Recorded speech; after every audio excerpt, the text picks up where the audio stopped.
إن الحمد لله نحمده ونستعينه ونستغفره ونعوذ بالله من شرور أنفسنا ومن سيئات أعمالنا من يهده الله فلا مضل له ومن يضلله فلا هادي له وأشهد أن لا إله إلا الله وحده لا شريك له وأشهد أن محمدا عبده ورسوله أما بعد فإن خير الحديث كتاب الله وخير الهدي هدي محمد صلى الله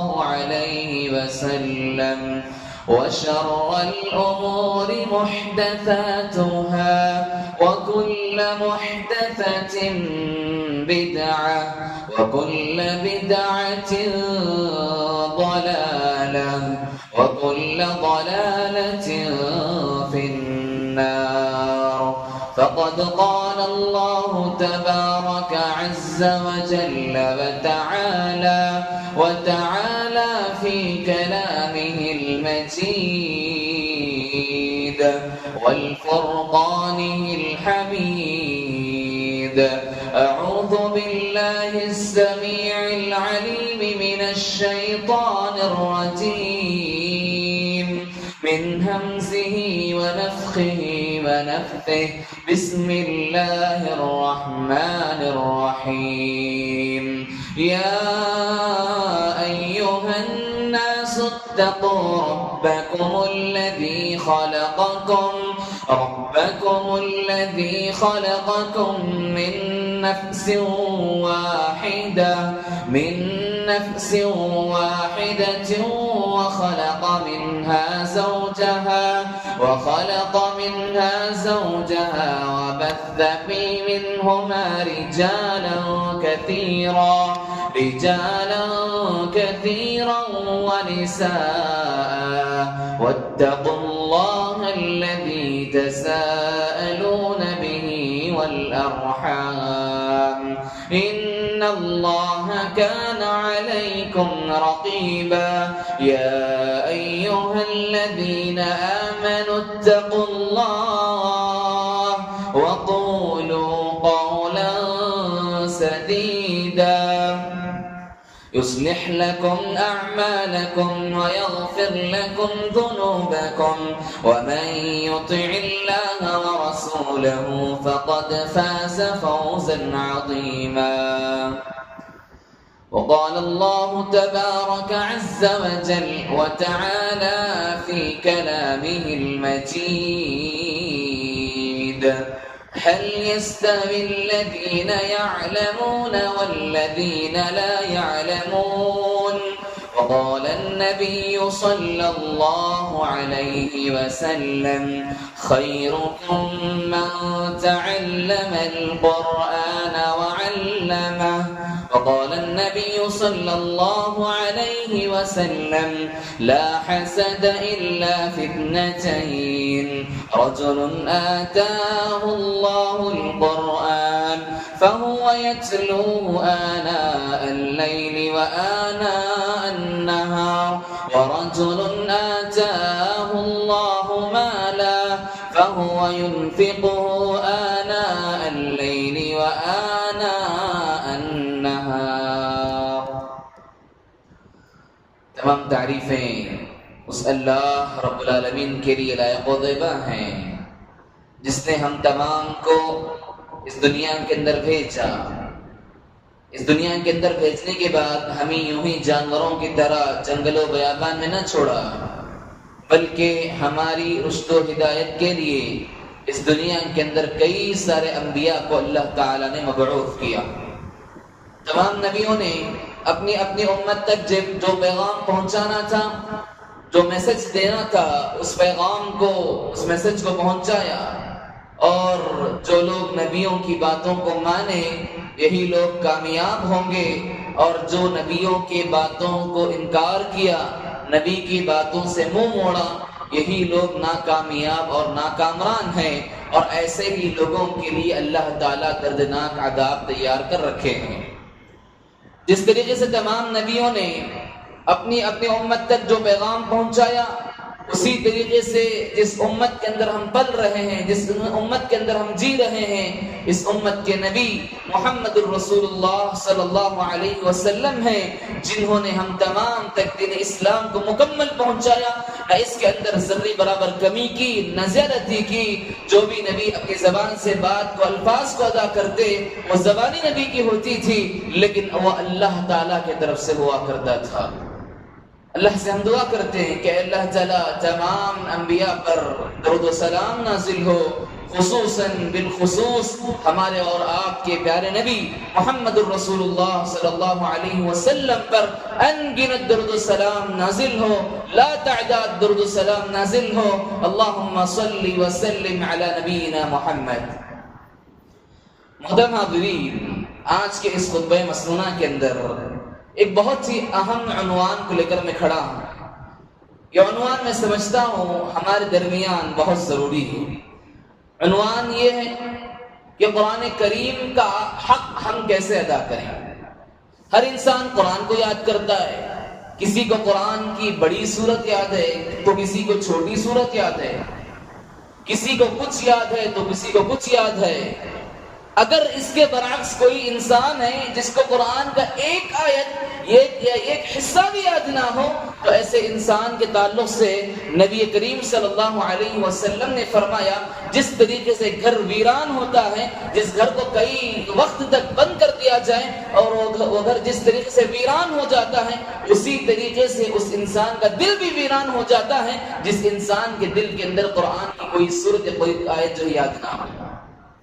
ضرورت اس بات کی ہے کہ ہم اپنے دلوں کے اندر قرآن کی سورتوں کو حفظ کریں، قرآن کی آیتوں کو حفظ کریں۔ تو آئیے ہم اپنے ٹاپک کی طرف چلتے ہیں۔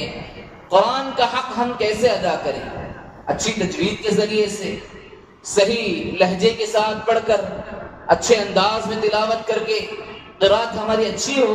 وہ کن کن چیزوں پر اور قرآن پڑھنے کے آداب کیا ہیں، اس پر انشاءاللہ ہم روشنی ڈالنے کی کوشش کریں گے۔ دعا کریں کہ اللہ تعالیٰ مجھے آپ لوگوں کے سامنے حق بیان کرنے اور آپ کو حق قبول کر کر اس پر عمل کرنے کے اللہ تعالیٰ توفیق دے۔ اگر اس کے اندر کمی کوتاہی ہو جاتی ہے یا زیادتی ہو جاتی ہے تو اللہ تعالیٰ اس پر میرا مواخذہ نہ کرے، اس کمی کوتاہی کو اللہ ہمارے درمیان سے دور کر دے۔ اللہم ارنا الحق حقا وارزقنا اتباعہ وارنا الباطل باطلا وارزقنا اجتنابہ۔ محترم حاضرین، جیسے کہ میں نے خطبہ مسنونہ کے بعد ایک حدیث پڑھی، نبی کریم صلی اللہ علیہ وسلم نے فرمایا، خیرکم من تعلم القرآن وعلمہ۔ اللہ کے نبی نے کہا کہ تم میں سب سے بہتر وہ ہے جو قرآن سیکھے اور دوسروں کو سکھائے۔ ہماری نظر میں دنیا کے اندر کون بہتر ہو سکتا ہے؟ جو مالدار ہو، جس کی بڑی بڑی بلڈنگیں ہوں، جس کا بڑا بزنس ہو، جو اچھی حالت میں ہو، ایسا انسان ہماری نظر میں بہت بڑا اور بہت بہترین انسان ہے۔ لیکن شریعت نے بہترین انسان اس انسان کو قرار دیا جو انسان قرآن سیکھتا ہے۔ سب سے پہلے کنڈیشن کیا لگا کہ قرآن جو انسان سیکھتا ہے اور سیکھنے کے بعد اس کو دوسروں کو سکھاتا ہے، ایسا انسان شریعت کے اندر بہت ہی بہترین انسان ہے، اور اس انسان کو اللہ کے نبی نے بہترین انسان قرار دیا۔ ایک اصول اگر ہم یہاں پر قائم کر لیں، اگر اللہ کی نظر میں، شریعت کی نظر میں اگر ہم بہتر بننا چاہتے ہیں، اچھے بننا چاہتے ہیں، تو ہمارے لیے سب سے پہلا کام، سب سے پہلا جاب یہ ہے کہ ہم قرآن سیکھیں اور قرآن سیکھنے کے بعد اسی قرآن کو دوسروں کو سکھائیں۔ اگر اس جاب کو ہم کر لیں تو لہذا اللہ کی نظر میں، شریعت کی نظر میں ہم بہترین انسان بن جائیں گے۔ اسی طریقے سے نبی کریم صلی اللہ علیہ وسلم نے فرمایا، رشک صرف دو میں جائز ہے۔ ایک وہ آدمی جسے اللہ نے قرآن دیا اور وہ دن رات کی گھڑیوں میں اسی کی تلاوت کرتا ہے، دوسرا وہ آدمی جسے اللہ نے مال دیا ہو اور وہ دن رات خرچ کرتا ہے۔ دو آدمیوں پر آپ رشک کر سکتے ہیں. ارے واہ کیا بات ہے، ماشاءاللہ یہ آدمی، اللہ اس کو قرآن سکھایا، قرآن کا علم دیا، قرآن کا حافظ بنایا، یہ قرآن کا حافظ ہے، اس کی تلاوت کر رہا ہے، بہت بڑی بات ہے، سبحان اللہ. تو ایسے انسان پر ہم رشک کر سکتے ہیں. دوسرا انسان جسے اللہ تعالیٰ نے مالدار بنایا اور اس مال کو اللہ کے راہ میں دن اور رات میں خرچ کرتا ہے، گویا شریعت کے اندر اس بات کا حکم دیا گیا کہ ایسے انسان پر رشک کیا جائے. دو لوگ، پہلا وہ جس کو اللہ نے قرآن کا علم دیا اور اس قرآن کے علم کو دن اور رات میں اس کی تلاوت کرتا ہے، اس کو پڑھتے رہتا ہے.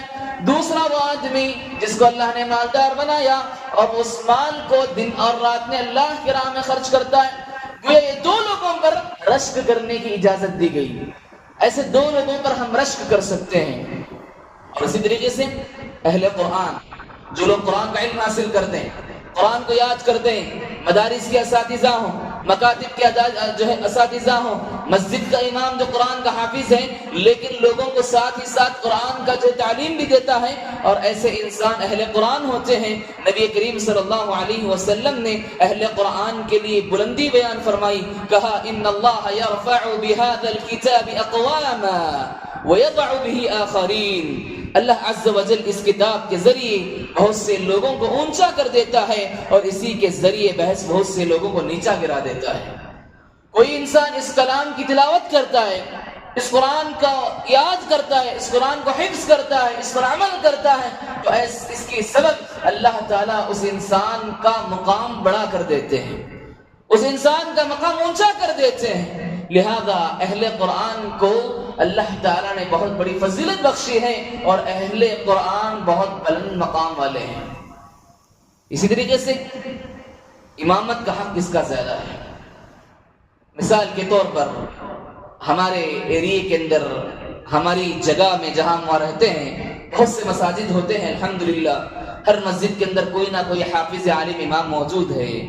ایک اور سوال، سفر میں 5-10 لوگ ہم لوگ نکلے، ہمارا گھر سے کہیں اور باہر کا سفر تھا، نماز پڑھنے کا وقت آ گیا. اگر ہم دیکھ رہے ہیں کہ کون نماز پڑھائے گا، امام کون بنے گا، تو اللہ کے نبی نے بتایا کہ امامت کا سب سے زیادہ حقدار وہ ہے جس سے قرآن سب سے زیادہ یاد ہے. 10 لوگ ہیں، 10 لوگوں میں 9 لوگوں کو 5-10 پارے یاد ہیں، اور 10ویں آدمی کو مکمل اگر قرآن یاد ہے یا 20 پارے یاد ہیں تو 10واں آدمی امامت کا حقدار بنتا ہے، اس لیے کہ اس کو قرآن سب سے زیادہ یاد ہے. لہذا امامت کا حقدار اہل قرآن ہے. اہل قرآن کے ذریعے سے اہل قرآن کے ساتھ جو ہے امامت کروائی جائے. اسی طریقے سے قرآن والے اللہ کے اہل اور اللہ کے خاص بندے ہیں. اگر کوئی قرآن کا حافظ ہے، قرآن کو یاد کرتا ہے، قرآن کو یاد کر کر اس کے ساتھ اس کے جو ہے مطابق زندگی گزارتا ہے، تو ایسے انسان اللہ کے خاص لوگ ہوتے ہیں اور ایسے انسان اللہ کے اہل ہوتے ہیں. نبی کریم صلی اللہ علیہ وسلم نے بیان فرمایا، ان للہ اہلین من الناس فقیل من اہل اللہ منہم قال اہل القرآن ہم اہل اللہ وخاصہ. لوگوں میں سے بعض اللہ کے اہل ہیں. پوچھا گیا لوگوں میں سے اللہ کے اہل کون ہیں؟ اللہ کے نبی نے بیان فرمایا قرآن والے اللہ کے اہل اور اللہ کے خاص بندے ہیں. ہمارے فیملی ممبر میں، ہمارے دوست و احباب میں ہمارے کچھ لوگ خاص ہوا کرتے ہیں. وہ لوگ اگر ہمیں مل جائیں تو ان کی ہم اچھی تقریم کرتے ہیں، کہتے ہیں کہ یہ میرے فیورٹ ہیں، یہ میرے اچھے ہیں، یہ میرے خاص ہیں. تو اسی طریقے سے اللہ کے فیورٹ، اللہ کے خاص بندے وہ ہوتے ہیں جو اہل قرآن ہوتے ہیں.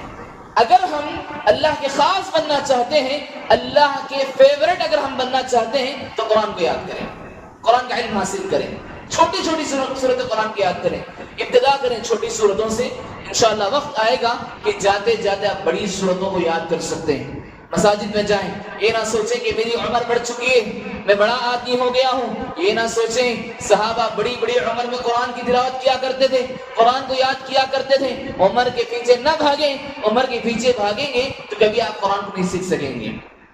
آپ کے دل کے اندر تمنا ہونی چاہیے کہ میں اللہ کا خاص بندہ بنوں، میں اللہ کا فیوریٹ بنوں، اگر آپ کے اندر یہ تمنا آ جائے تو آپ کبھی اپنی عمر اپنی ایج کو نہیں دیکھیں گے۔ اگر اللہ کے خاص، اللہ کے فیوریٹ بننا چاہتے ہیں تو قرآن کا علم حاصل کریں، قرآن کو یاد کریں۔ اسی طریقے سے اہل قرآن کے درجات کو اللہ بلند کرتا ہے۔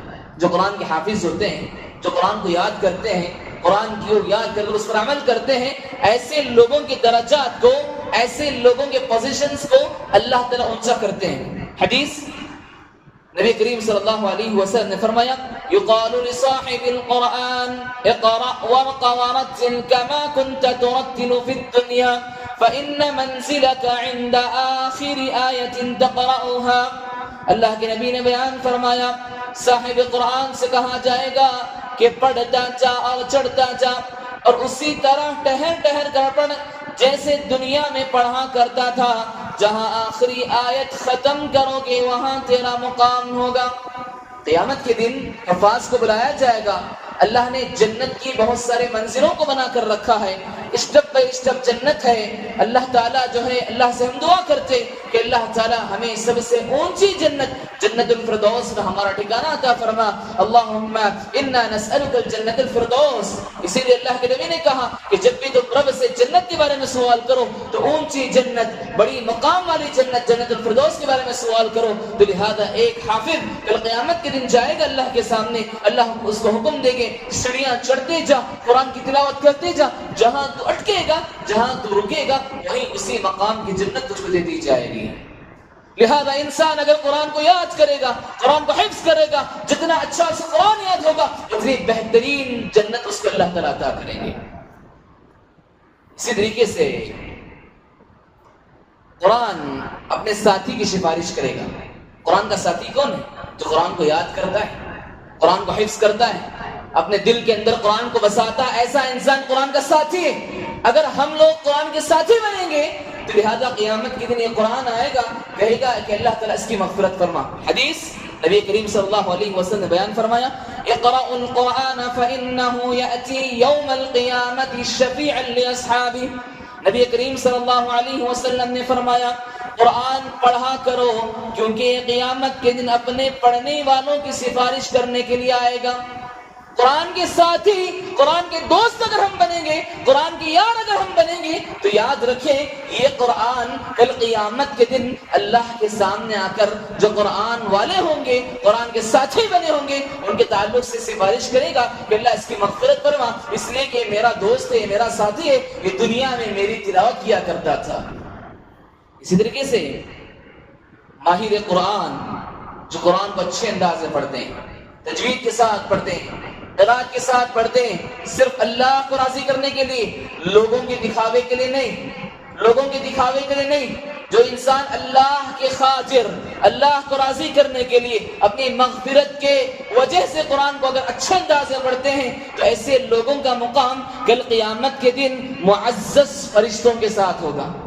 کوئی انسان قرآن کو اچھا پڑھ رہا ہے، قرات کے ساتھ پڑھ رہا ہے، تجوید کے ساتھ پڑھ رہا ہے، ٹہر ٹہر کر پڑھ رہا ہے، اللہ کو ڈرتے ہوئے پڑھ رہا ہے، تو ایسا انسان کل قیامت کے دن معزز فرشتوں کے ساتھ ہوگا، جس کا مقام بڑے بڑے فرشتوں کے ساتھ اللہ تعالیٰ رکھے گا۔ حدیث الماہر بالقرآن مع السفرة الكرام البررة والذي يقرأ القرآن وهو يتتعتمتع فيه وهو عليه شاق فله أجران۔ قرآن میں مہارت رکھنے والا معزز فرشتوں کے ساتھ ہوگا۔ جو قرآن پڑھتا ہے مگر اٹکتے اٹکتے پڑھتا ہے، اسے بہت دشواری ہوتی ہے، اسے ڈبل اجر ملے گا۔ سبحان اللہ۔ دو لوگوں کی فضیلت بیان کی گئی، ایک انسان جو قرآن کو اچھا پڑھ رہا ہے، تجوید سے بھی پڑھ رہا ہے، قرآن کا حق بھی ادا کر رہا ہے، اچھی قرات میں بھی پڑھ رہا ہے، ایسا انسان کا مقام کل قیامت کے دن اللہ کے ہاں معزز فرشتوں کے ساتھ ہوگا۔ اسی کے برعکس یہ آپ کے ذہن میں پیدا ہونے والا سوال کا میں جواب دے رہا ہوں حدیث کے ذریعے۔ بہت سے لوگ کہتے ہیں کہ مولوی صاحب قرآن کے آپ حافظ ہیں یا آپ حافظ صاحب ہیں، آپ قرآن اچھا پڑھتے ہیں، آپ پڑھ لیتے ہیں، اللہ آپ کا مقام وہاں اچھا رکھا ہے، ہم کیا کریں؟ ہمیں قرآن پڑھنا نہیں آتا، ہمیں قرآن پڑھنا نہیں آتا۔ اللہ کے نبی نے اس کا بھی جواب دیا، کہا کہ جو قرآن کو ٹک ٹک کر پڑھتا ہے، جس کو قرآن پڑھنے نہیں آ رہا ہے، ابھی ابتدا کیا ہے قرآن سیکھنے کی، مشکل ہو رہی ہے اس کو قرآن پڑھنے میں، اس کے باوجود انگلی رکھ رہا ہے، غور سے پڑھ رہا ہے. ہم اپنے مدارس کے اندر بچوں کو ایک کنڈیشن لگاتے ہیں, صبح سویرے بچے 7 بجے اٹھ کر منہ ہاتھ دھو کر درد جو ہے ساری رات کی نیند کو جو ہے آگے پیچھے کر کر بچے آتے ہیں. بچوں سے ہم کہتے ہیں کہ انگلی قرآن پر رکھو, تمہاری نظر قرآن پر ہونی چاہیے, تمہاری انگلی قرآن سے نہیں ہٹنی چاہیے. وہ بچے نیند کے غلبے میں, نیند کی حالت میں غور سے دیکھ دیکھ کر جو پڑھتے ہیں. کبھی کوئی بچہ نیند سے جو ہلک رہا ہے, اس کے باوجود وہ بچے کے دل کے اندر ایک خواہش ہو ہے, بچہ چھوٹا ہے, ماں باپ کو میں راضی کروں, اللہ کا کلام میں حفظ کروں, لہذا اٹک اٹک کر مشکلات کے ساتھ, دشواری کے ساتھ وہ قرآن کی تلاوت کر رہا ہے. اگر کوئی انسان قرآن کا حافظ نہیں ہے, قرآن کا حافظ بننے کی خواہش بھی ہے, لیکن اٹک اٹک کر پڑھ رہا ہے, تو شریعت کہتی ہے کہ جس کو اچھا قرآن یاد ہو وہ معزز فرشتوں کے ساتھ ہوگا. جو اٹک اٹک کر پڑھ رہا ہے, اللہ کے نبی فرماتے ہیں کہ اللہ تعالیٰ اس کو ڈبل اجر دیں گے. سبحان اللہ. شکایت کے اندر نہ بیٹھیں کہ میں قرآن پڑھنا نہیں آتا, کوشش کریں قرآن پڑھنا آئے گا, اٹک اٹک کر پڑھیں, ایک حافظ سے ڈبل اجر اللہ تعالیٰ آپ کو عطا کرے گا. اسی طریقے سے تلاوت قرآن کرتے ہوئے خشوع و خضوع اختیار کیجیے. اللہ تعالیٰ قرآن مجید میں بیان فرماتے ہیں, سورۃ الحشر آیت نمبر 21, رب کہتے ہیں لو انزلنا هذا القرآن على جبل لرأيته خاشعا متصدعا من خشية الله وتلك الأمثال نضربها للناس لعلهم يتفكرون. اگر ہم اس قرآن کو کسی پہاڑ پر اتارتے تو یقیناً اسے اللہ کے ڈر سے پست ہونے والا, ٹکڑے ٹکڑے ہونے والا دیکھتا. اور یہ مثالیں ہیں, ہم انہی لوگوں کے لیے بیان کرتے ہیں تاکہ وہ غور کریں. اگر اس کلام کو اللہ تعالیٰ ایک پہاڑ پر اللہ تعالیٰ نازل کرتے تو رب کہتے ہیں کہ پہاڑ ٹکڑے ٹکڑے ہو جاتا, دب جاتا. وجہ من خشیت اللہ, اللہ کی خشیت کی وجہ سے. یہ قرآن اللہ تعالیٰ نے انسانوں پر نازل کیا, گویا یہ کلام انسان جب اس کی تلاوت کرے تو اس وقت انسان کو خشوع و خضوع اختیار کرنا چاہیے, غور کرنا چاہیے کہ اللہ تعالیٰ اس میں کیا کہہ رہا ہے. ہم سالوں سال نماز پڑھ رہے ہیں, سورہ فاتحہ ہمیں آتا نہیں, سورہ فاتحہ اور فاتحہ کے اندر ہم غلطیاں کرتے ہیں, مسٹیکس کرتے ہیں. کبھی ہم نے اصلاح کی فکر نہیں کی, بہت افسوس کی بات ہے. کبھی ہم تجوید کے پیچھے نہیں جانتے. تجوید کیا ہے؟ کہتے ہیں کہ وہ تو مدارس کے بچے اور مدارس کے علماء کا معاملہ, ہم کیا جانیں. میرے بھائیوں, تجوید بہت ضروری ہے قرآن کے لیے, بہت اہم یہ بھی چیز ہے. میں آپ کے سامنے ذکر کر دوں تجوید کسے کہتے ہیں. ہمیں اس بات کا بھی علم نہیں کہ تجوید کس کو کہا جاتا ہے. آئیے میں آپ کے سامنے اس کا علم ذکر کر دوں تاکہ آپ لوگ اس کو ہمیشہ کے ذہن نشین کر دیں. تجوید کا معنی امام الجزری رحمہ اللہ تجوید کے امام فرماتے ہیں وَهُوَ إِعْطَاءُ الْحُرُوفِ حَقَّهَا وَمُسْتَحَقَّهَا. تجوید یہ ہے کہ ہر حرف کو اس کا پورا حق دیا جائے اور اس کے پورے مستحق اوصاف کے ساتھ ادا کیا جائے. امام شاطبی رحمہ اللہ تجوید کی تعریف میں لکھتے ہیں اتقان الحروف ومعرفۃ الوقوف, حروف کی ادائیگی کو درست کرنا اور وقف جہاں رکنا ہے اس کی اگر کسی کو پہچان ہے تو گویا اس انسان کے اندر تجوید کا علم ہے. اسی طریقے سے تجوید کے تعلق سے تجوید کی تعریف میں امام زرکشی رحمہ اللہ البرہان فی علوم القرآن کتاب ہے, اس میں لکھتے ہیں التجوید هو تحسین القراءة باخراج كل حرف من مخرجه واعطائه حقه. تجوید کا مطلب یہ ہے کہ قراءت کو خوبصورت بنانا, ہر حرف کو اس کے مخرج سے نکالنا اور اس کا حق ادا کرنا. خلاصہ کلام تجوید کا اصل خلاصہ کلام یہ ہے کہ علماء کے نزدیک تجوید ہر حرف کو اس کے صحیح مخرج اور صحیح صفت کے ساتھ ادا کرنا تاکہ قرآن کو ویسے ہی پڑھا جائے جیسے نبی کریم صلی اللہ علیہ وسلم نے پڑھا ہے. حا کیسے ادا ہو رہا ہے, ذال کیسے پڑھیں گے, سین کیسے پڑھیں گے, تا کیسے پڑھیں گے, اسی طریقے سے ضاد کیسے ہوگا, صاد کیسے ادا ہوگا. اگر اس چیز کا علم انسان کے اندر آ جائے تو گویا ایسا انسان قرآن کا جو علم حاصل کر رہا ہے. ایک اور سوال, ہم لوگوں کو سورہ فاتحہ نماز میں جو ہم ڈیلی پڑھتے ہیں وہ تو یاد ہے. اگر کسی انسان کو اٹھایا جائے, کہا جائے کہ بھائی صاحب اب سورہ فاتحہ پڑھیں, حقیقت میں بتا رہا ہوں اس صرف سورہ فاتحہ کے اندر اتنی غلطیاں آئیں گی جس کا ہم کبھی احساس نہیں کرتے. کچھ مثالیں آپ کے سامنے بیان کرتا ہوں. تجوید کے بغیر پڑھنے سے کیا نقصان ہوگا قرآن کا. اگر ہم قرآن کو بغیر تجوید کے پڑھتے ہیں تو اس کا کیا نقصان ہے, آئیے ہم اس کی جو ہے بیان فرماتے ہیں. سورہ فاتحہ کی ہم مثال لیں گے. سورہ فاتحہ کی آیت نمبر 5, جس کے اندر رب العالمین فرماتے ہیں ہم ہر نماز میں اس کی تلاوت کرتے ہیں. آیت کیا ہے؟ ایاک نعبد و ایاک نستعین. معنی کیا ہے؟ کہ ہم صرف تیری ہی عبادت کرتے ہیں. اس کا صحیح معنی، صحیح آیت کیا ہے؟ ایاک نعبد و ایاک نستعین. اگر کوئی انسان ایاک، یا میں شدہ ہے، تشدید ہے، ایاک کے بجائے ایاک نعبد یعنی بغیر شدہ بغیر تشدید کے اگر کوئی انسان ایاک کے بجائے ایاک پڑھتا ہے تو نعوذ باللہ وہاں معنی ہوتا ہے ایاک نعبد و ایاک نستعین. نعوذ باللہ اس کا معنی یہ ہوگا کہ ہم گھوڑے کی عبادت کرتے ہیں، یہ تیرا گھوڑا ہے. نعوذ باللہ. ایاک ہم تیری ہی عبادت کرتے ہیں، ایاک تیرا گھوڑا، ہم نعوذ باللہ تیرے گھوڑے کی عبادت کرتے ہیں. چھوٹی مثال ہے. اسی طریقے سے انعمت، قرآن مجید کے اندر ہم پڑھتے ہیں انعمت علیہم. صحیح معنی کیا ہے انعمت کا؟ تو نے انعام کیا. اگر کوئی انعمت کے جگہ بجائے انعمتو کہہ دے، زبر کی جگہ ہے، زبر کے بجائے پیش کو وہاں پر ڈال دے تو اس کے اندر آتا ہے میں نے انعام کیا. ہم اللہ سے کیا کہہ رہے ہیں؟ انعمت علیہم، اے اللہ تعالیٰ ان لوگوں کے راستے پر چلا جن پر تو نے انعام کیا. اگر کوئی انسان انعمتا کے بجائے انعمتو کہتا ہے تو کہتا ہے کہ اللہ تعالیٰ ان لوگوں کے راستے پر چلا جن پر نعوذ باللہ میں نے جو انعام کیا ہے. استغفر اللہ. چھوٹی غلطی، زبر کی جگہ پیش اگر آپ پڑھ لیں اور کسی اور لفظ کی جگہ کوئی اور لفظ پڑھ لیں، دیکھیں کتنا بڑا نقصان ہے. اسی طریقے سے سورہ فاتحہ کی آیت لے لیں، آیت نمبر 3 الحمدللہ رب العالمین. آیت نمبر 1 الحمدللہ رب العالمین. صحیح معنی کیا؟ تمام جہانوں کا رب. اگر کوئی انسان رب العالمین کے بجائے رب العالمین کہتا ہے تو جہان کے رب کا معنی آ جائے گا. ہمارا رب صرف ایک ہے، وہ اللہ رب العالمین ہے. یعنی ارباب کا مفہوم یہاں پر شرک پایا جاتا ہے. اگر کوئی انسان الحمدللہ رب کی بجائے رب کہتا ہے تو گویا اس کا یہ ادا کرنا شرک کے قریب لے جایا جاتا ہے. شرک کا مفہوم جو ہے وہاں جو چلا جاتا ہے. اسی طریقے سے ایک اور مثال، ہم سورہ فاتحہ پڑھتے ہیں، ہمیں سورہ فاتحہ یاد بھی سورۃ الاخلاص، ہر انسان پڑھتا ہے سورۃ الاخلاص. سورۃ الاخلاص کی پہلی آیت کیا ہے؟ قل هو اللہ احد. قاف حرف حروف حلقی میں سے پایا جاتا ہے. قل هو اللہ احد. اگر کوئی قل هو اللہ احد، اس کا صحیح معنی کیا ہے؟ صحیح تلاوت کیا ہے؟ قل هو اللہ احد. صحیح معنی کہہ دیجئے کہ اللہ تعالیٰ ایک ہے. اگر کوئی انسان قل کے بجائے کل کہتا ہے، قاف کو ہٹا کر کاف ایڈ کر لیتا ہے، قل کا معنی آپ کہہ دیجئے، قل هو اللہ احد کا معنی آپ کہہ دیجئے کہ اللہ ایک ہے.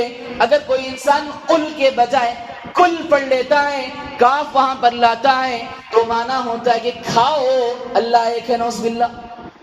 معنی کیا ہو رہا ہے قل هو اللہ احد کا؟ کہ آپ کہہ دیجئے کہ اللہ ایک ہے. اگر کوئی قل کے بجائے کل پڑھ لیتا ہے تو کہہ رہا ہے کہ کھاؤ، اللہ ایک ہے. نعوذ باللہ. سورہ کوثر اٹھا لیں، چھوٹی سورت ہمیں یاد ہے، انا اعطیناک الکوثر فصلی لربک وانحر.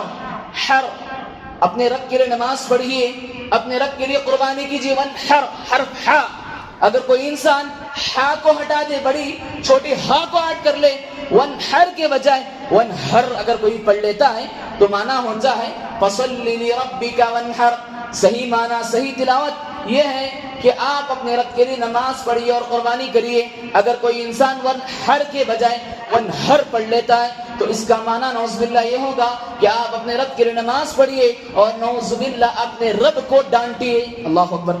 کیا کسی کے اندر اس بات کی طاقت ہے کہ وہ اللہ کو ڈانٹ سکتا ہے؟ نعوذ باللہ ہرگز نہیں ہو سکتا. یہ غلطیوں کو ہم کبھی غور نہیں کرتے، قرآن کے قریب ہم نہیں جاتے. بچپن میں ہمیں سکھایا گیا، بچپن میں ہمیں یاد دلایا گیا، ہم اسی پر اکتفا کرتے ہیں. ٹیکنالوجی والی زندگی ہے. کوئی انسان پہلے دکان میں بزنس کرتا تو صرف کیش لیتا، ابھی کیش کے بجائے ہم فون پے گوگل پے کا استعمال کرتے ہیں. وہ بھی نہیں ہوا تو کوئی اور پے کا استعمال کرتے ہیں، وہ بھی نہیں ہوا بینک ٹرانسفر کرو صاحب کہتے ہیں. ٹیکنالوجی کے ہم پیچھے بھاگتے ہیں، ہم دین کے اندر کیوں ٹیکنالوجی استعمال نہیں کرتے؟ بہت سے ایسی چیزیں آپ کو ملتی ہیں. علماء آپ کے اندر مساجد کے اندر آپ کے لیے بیٹھے ہیں، نماز کے وقت ایک عالم حافظ بیٹھا رہتا ہے، کہ کوئی آئے مجھ سے قرآن سیکھے، اس کو میں قرآن سکھاؤں۔ دنیا کے معاملے کے اندر ہم ٹیکنالوجی کے پیچھے بھاگ رہے ہیں، بہترین سے بہتر آپ کو ہم استعمال کرنا چاہتے ہیں۔ کوئی انسان کہتا ہے کہ بھائی دکان میں یہ ایپ ہٹاؤ، اس ایپ کو ڈاؤن لوڈ کرو، یہ فلاں بزنس چھوڑو، اس بزنس کو کرو۔ ہم کہتے ہیں ارے اچھی بات ہے، یہ بزنس تو اچھا ہے اور بہت آسان ہے۔ پہلے بڑی رقم لینا ہوتا تھا، گننے کے لیے مشکل ہوتا تھا، بہت سے مسائلات ہوتے۔ آج نکو صاحب کیش جو ہے کو آن لائن کرو، آن لائن کرو، دکنی زبان میں کہہ رہا ہوں تاکہ ہم لوگوں کو سمجھ میں آ جائے۔ جب دنیا کے اندر ہم اتنا تیز ہوتے ہیں، ہم آخرت پر کیوں غور نہیں کرتے؟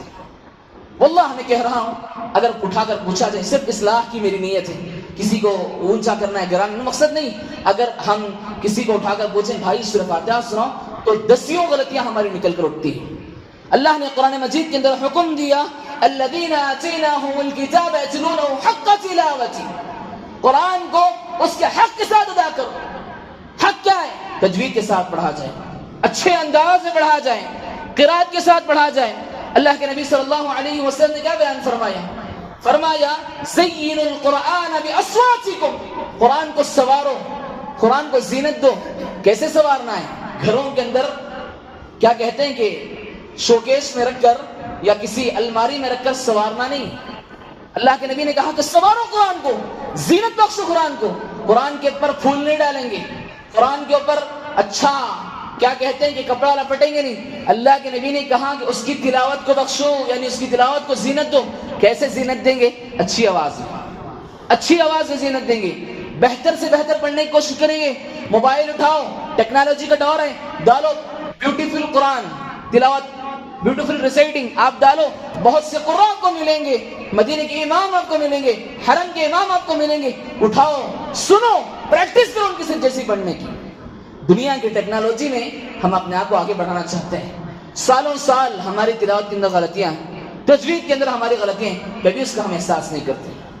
چھوٹی مثالیں جو آپ کے سامنے ذکر کیا، ونحر کی بجائے ونہر پڑھ لے تو انسان کہہ رہا ہے کہ اپنے رب کے لیے ڈانٹیے، نعوذ باللہ۔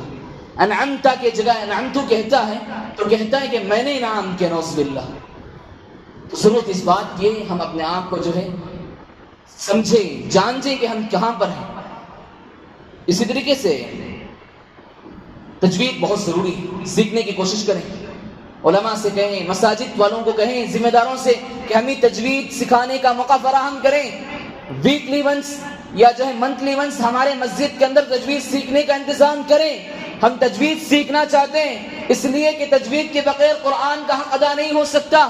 حدیث بھی دلیل ہے، میں اپنے الفاظ نہیں بیان فرما رہا ہوں، اللہ کے نبی نے بیان فرمایا وہ انسان ہم میں سے نہیں ہے جو قرآن کو خننے سے نہیں پڑھتا۔ فلیس منا کہا اللہ کے نبی نے، قرآن اگر کوئی خننے سے نہیں پڑھتا ہے تو اللہ کے نبی نے کہا کہ وہ انسان ہم میں سے نہیں، ہماری ٹیم میں سے نہیں۔ اللہ کے نبی کی ٹیم میں جمنا چاہتے ہیں، اللہ کے نبی کے اندر آنا یعنی ٹیم میں آنا چاہتے ہیں، کامل ایمان والے بننا چاہتے ہیں، تو ضرورت اس بات یہ ہے کہ تجوید کا علم حاصل کریں، تجوید کا علم حاصل کریں، قرآن کا حق ادا کریں، آپ اللہ کے خاص بن جائیں گے۔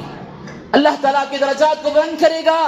یرفع اللہ الذین آمنوا والذین اوتوا العلم درجات، علم حاصل کرنے کے سبب اللہ تعالیٰ آپ کے درجات کو بلند کرے گا۔ قرآن کو سیکھیں، قرآن کو یاد کریں، اپنے بچوں کو حافظ قرآن بنائیں۔ فائدہ کیا ہوگا؟ اللہ کی نظر میں آپ بہتر ہوں گے، آپ کے بچے حافظ قرآن بنیں گے، قرآن کا علم لے کر اس دنیا کے اندر رہیں گے۔ جب کل مر جائیں گے آپ کو اللہ تعالیٰ کیا بینیفٹ دیں گے؟ اللہ تعالیٰ آپ کو بہترین عمدہ لباس پہنائیں گے، بہترین تاج پہنائیں گے اگر آپ اپنے بچوں کو حافظ قرآن بنائیں گے۔ بہت سے ماں باپ کہتے ہیں کیوں حافظ بنائیں گے، مسجد میں 10-12 ہزار لے گا۔ واللہ میں کہتا ہوں وہی 10-12 ہزار 15-20 ہزار جو بھی تنخواہ اس کو دی جاتی ہے، ریکویسٹ یہ ہے کہ مساجد کے ذمہ داران بہترین تنخواہ مساجد کے امام و مؤذن کو دیں۔ اگر کوئی انسان اسی پر اگر اتفاق کرتا ہے تو اللہ تعالیٰ بہت عجیب طریقے کی خاص صدر اس کے اندر برکت اللہ تعالیٰ عطا کرتا ہے۔ یاد رکھیں دنیا ہمیشہ رہنے والے نہیں، ہمیشہ چھوڑ کر جانا ہے۔ قرآن کو یاد کریں گے، قرآن کی ہم تلاوت کرتے رہیں گے، یاد رکھیں اس کا مقام دنیا میں ملے تو نہ ملے، آخرت میں اللہ ضرور دیں گے، معزز فرشتوں کے ساتھ اللہ تعالیٰ ہمیں رکھیں گے۔ اسی طریقے سے وقت کم ہے، بہت لمبا ہے ٹاپک، کچھ مختصر باتیں بیان کر کے اپنی بات ختم کرتا ہوں۔ تلاوت قرآن کے بھی بہت سے آداب ہیں۔ دکان کا بزنس کے وقت ہم کنڈیشن رکھتے ہیں، جو بھی کام والا ہوتا ہے کہتے ہیں کہ صبح 7 بجے آجا، فوراً دکان کلین کرو، دکان میں بیٹھ جا۔ اگر وہ نہیں کیا تو ہم اس پر سختی عائد کرتے ہیں۔ اسی طریقے سے تلاوت قرآن کی بھی کچھ آداب ہیں، کچھ کنڈیشن سے جو علماء نے بیان فرمائے. پہلا ادب تلاوت کلام سے پہلے مسواک کرنا. نہیں کرے تو حرام نہیں ہے، جائز، ایسا نہیں کہ گناہ نہیں. ادب ہے یہ کہ انسان کو تلاوت کلام سے پہلے مسواک کرنا ہے. حدیث سیدنا عمر بن خطاب رضی اللہ عنہ فرماتے ہیں، صرف ترجمہ کروں گا، جان لیجئے جب بندہ رات کو اٹھے، مسواک کرے اور وضو کرے، پھر اللہ اکبر کہے اور قرات شروع کر دے، تو ایک فرشتہ اس کے منہ پر منہ رکھ کر کہتا ہے کہ اچھلو اچھلو فقد طبت وطاب لک، پڑھو پڑھو تم عمدہ ہو، وہ تمہارے لیے عمدہ ہے. مسواک اگر کر کے قرآن پڑھیں گے، رات میں اٹھیں گے، وضو بنائیں گے، بسم اللہ اللہ اکبر کہیں گے اور تلاوت قرآن پڑھیں گے، تو فرشتہ آ کر منہ پر ہاتھ رکھ کر کہتا ہے کہ پڑھو پڑھو تم عمدہ ہو اور یہ تمہارے لیے عمدہ ہے. سبحان اللہ. باوضو حالت میں قرآن پڑھنا ہے. وضو ٹوٹ جائے قرآن چھینے میں کوئی حرج کی بات نہیں ہے. وضو ٹوٹ جائے قرآن کی تلاوت کر سکتے ہیں. بہت سے لوگ کہتے ہیں کہ وضو کے بغیر قرآن نہیں چھینا، بولتے ہیں قرآن چھو سکتے ہیں. ہاں، پاکی کے بغیر قرآن جو نہیں چھین جا سکتا. آپ جسم سے پاک ہونا چاہیے، جنابت والے حالت میں نہیں ہونا چاہیے، آپ جو ہے جسم سے پاک ہونا چاہیے، مگر وضو کے بغیر آپ قرآن کو چھو سکتے ہیں. لیکن یہ ادب کے خلاف ہے. ادب یہ ہے کہ آپ قرآن کو وضو بنا کر چھوئیں، وضو بنا کر اس کی تلاوت کریں. اللہ تعالیٰ فرماتا ہے ان اللہ یحب التوابین ویحب المتطہرین، بے شک اللہ ان سے محبت کرتا ہے جو بہت توبہ کرنے والے ہیں، اور ان سے محبت کرتا ہے جو بہت پاک رہتے ہیں. اسی طریقے سے تلاوت قرآن کا ادب یہ بھی ہے، تلاوت کے شروع میں تعوذ پڑھیں. اللہ نے بیان فرمایا فَإِذَا قَرَأْتَ الْقُرْآنَ فَاسْتَعِذْ بِاللَّهِ مِنَ الشَّيْطَانِ الرَّجِيمِ، بس جب تو قرآن پڑھو تو مردود شیطان سے اللہ کی جو ہے پناہ طلب کر. اسی طریقے سے تلاوت کے وقت خاموشی اختیار کرنا چاہیے. گھر میں کوئی تلاوت کر رہے ہیں، ہم باتوں میں لگے رہے ہیں، ویلیو کیا ہے اس کی؟ بہت سے گھروں میں دیکھا جاتا ہے کہ امی یا گھر کے بڑے افراد یا بچے قرآن کو یاد کرتے رہتے ہیں، ہم اپنی باتیں کر رہے ہیں. لہذا اس کے اندر جو تلاوت قرآن کے ادب کے خلاف ہے. ضرورت اس بات کی ہے تلاوت کے وقت ہم اپنے آپ کو خاموش کریں. اسی طریقے سے ایک اور ادب یہ ہے تلاوت کرتے ہوئے آواز کو خوبصورت بنائیں. جیسے میں نے بتایا، ابھی ذکر کیا، آواز کو خوبصورت بنائیں. ایسا نہیں کہ گانے کی طرح، گانا کی شکل اس کے اندر اختیار نہیں کی جائے گی، اچھے انداز میں اس کو جو ہے خوبصورت بنائیں. دوران تلاوت آیت کو دوہرا کر پڑھتے تھے، یہ اللہ کے نبی صلی اللہ علیہ وسلم کا عمل تھا. آیت کو دوہرا کر پڑھیں، عذاب والی آیت میں رکیں، غور کریں، روئیں، اللہ سے ڈریں. یہ بھی ادب ہے قرآن کا. اسی طریقے سے ٹہر کر تلاوت کرنا، یہ بھی جو ہے اللہ کے نبی صلی اللہ علیہ وسلم کا عمل تھا. یہ بھی قرآن کے ادب میں جو ہے شمار کیا جاتا ہے. اسی طریقے سے کلام اللہ تعالیٰ کا ایک کلام ہے، اس کی تعظیم کرنا چاہیے، اس کو قدر کرنا چاہیے. اور قرآن پڑھ رہے ہیں، نیند آ گئی تو قرآن کو بند کر دیں. نیند کی حالت میں اگر آپ قرآن پڑھیں تو یہ ادب کے خلاف ہے اور آپ سے غلطی بھی ہو سکتی ہے. قرآن کا دور کریں. قرآن کے آپ حافظ ہیں، قرآن کو آپ یاد کر چکے ہیں، کچھ پارے آپ یاد کیے تو اس کا دور کریں، خاص کر رمضان میں. یہ اللہ کے نبی کا عمل تھا. اسی طریقے سے رات کو قرآن کی تلاوت کریں، یہ اللہ کے نبی کا عمل تھا. اسی طریقے سے وقت و ابتدا کی رعایت رکھنا، یعنی جہاں پر وقف کیا جائے وہاں رکیں. جیسے میں نے تجوید کے معنی کے اندر ذکر کر دیا کہ جہاں رکنا ہے وہاں رکیں، جہاں سے ملانا ہے وہاں سے ملائیں.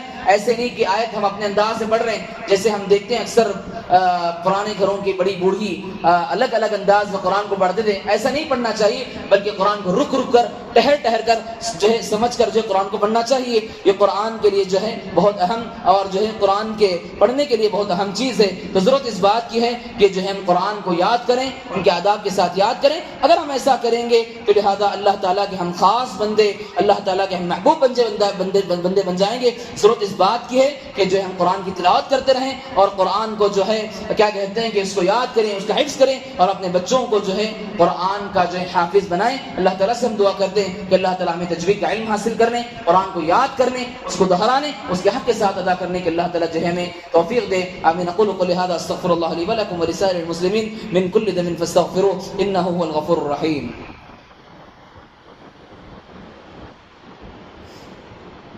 إن الحمد لله نحمده ونستعينه ونستغفره ونعوذ بالله من شرور أنفسنا ومن سيئات أعمالنا. من يهده الله فلا مضل له ومن يضلله فلا هادي له، وأشهد أن لا إله إلا الله وحده لا شريك له، وأشهد أن محمدا عبده ورسوله.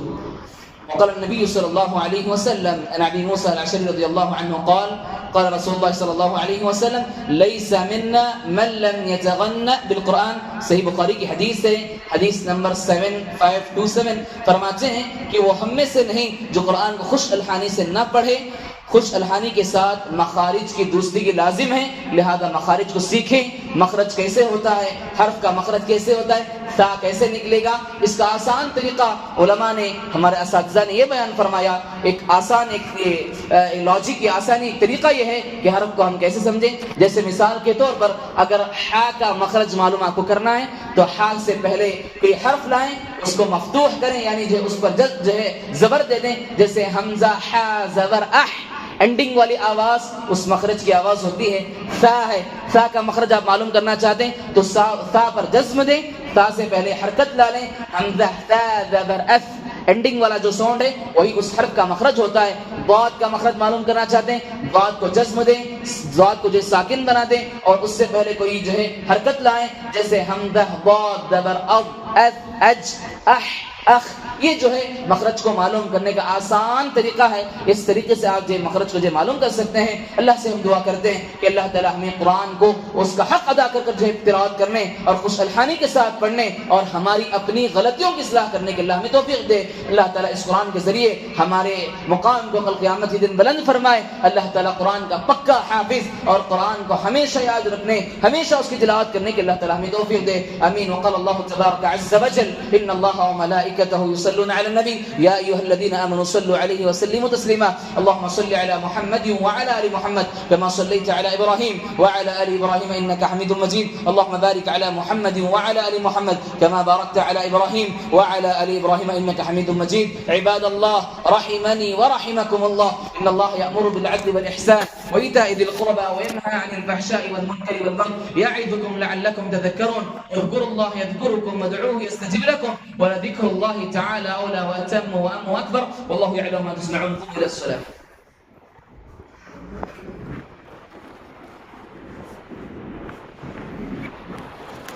الله أكبر أشهد أن لا إله إلا الله أشهد أن محمدا رسول الله حي على السلام حي على الفلاح قد قامت الصلاة قد قامت الصلاة الله أكبر الله أكبر لا إله إلا الله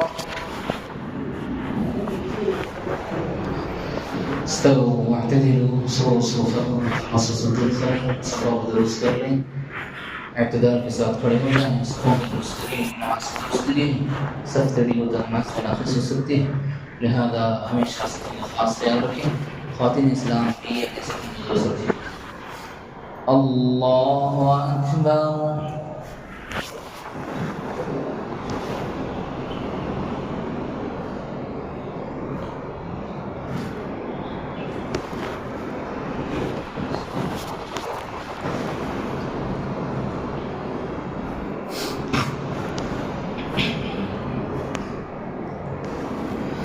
الحمد لله رب العالمين الرحمن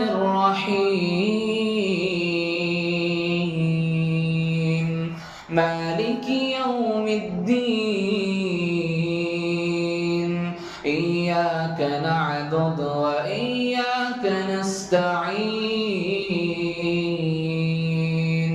اهدنا الصراط المستقيم صراط الذين أنعمت عليهم غير المغضوب عليهم ولا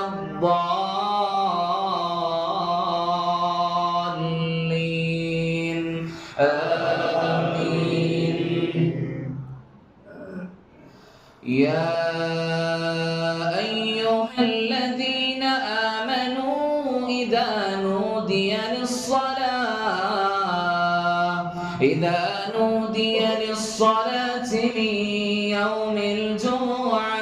من يوم الجمعة فاسعوا إلى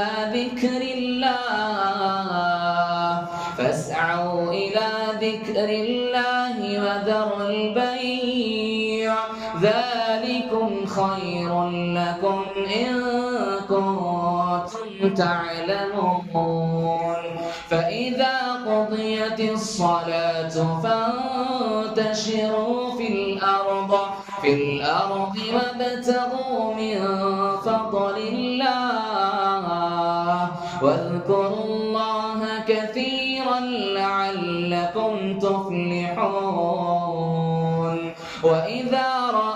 تجارة أو لهوا انفضوا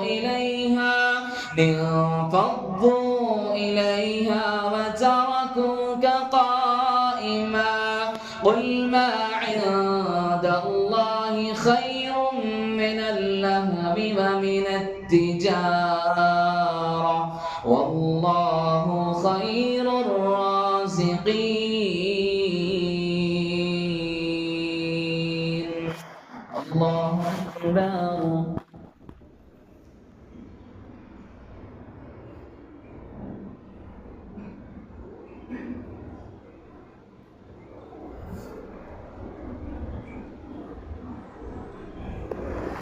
سمع الله لمن حمده.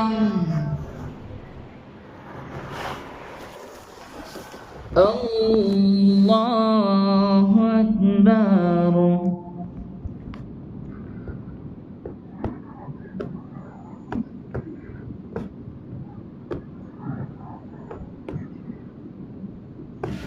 الله أكبر.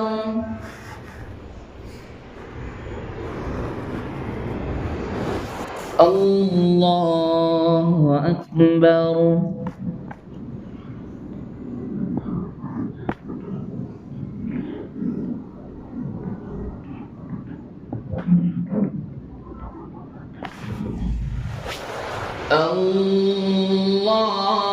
الله أكبر. الحمد لله رب العالمين الرحمن الرحيم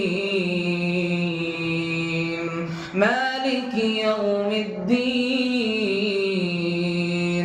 إياك نعبد وإياك نستعين اهدنا الصراط المستقيم صراط الذين أنعمت عليهم غير المغضوب عليهم ولا الضالين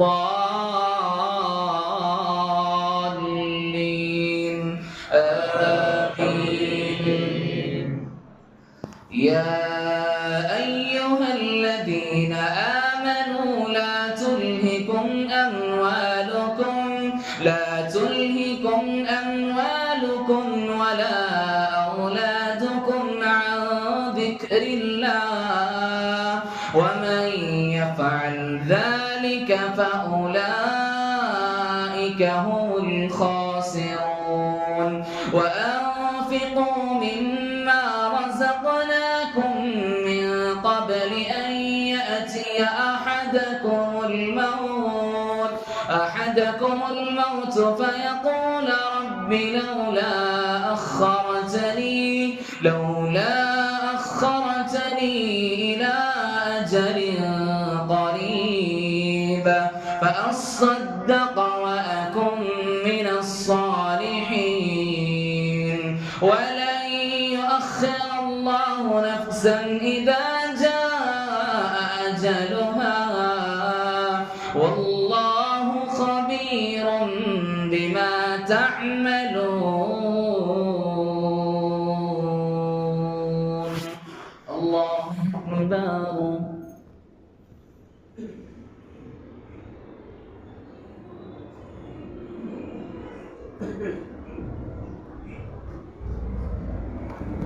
سمع الله لمن حمده. الله أكبر.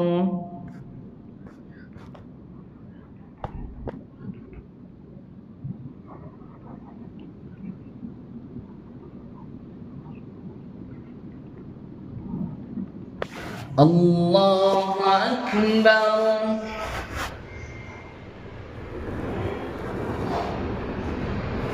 الله أكبر.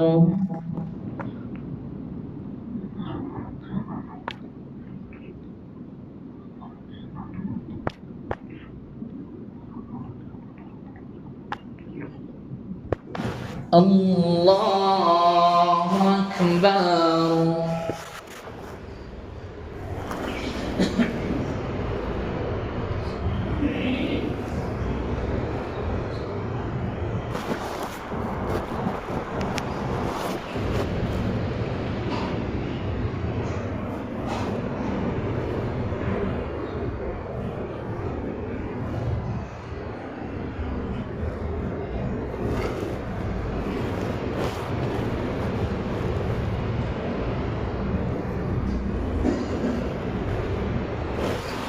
السلام عليكم ورحمة الله.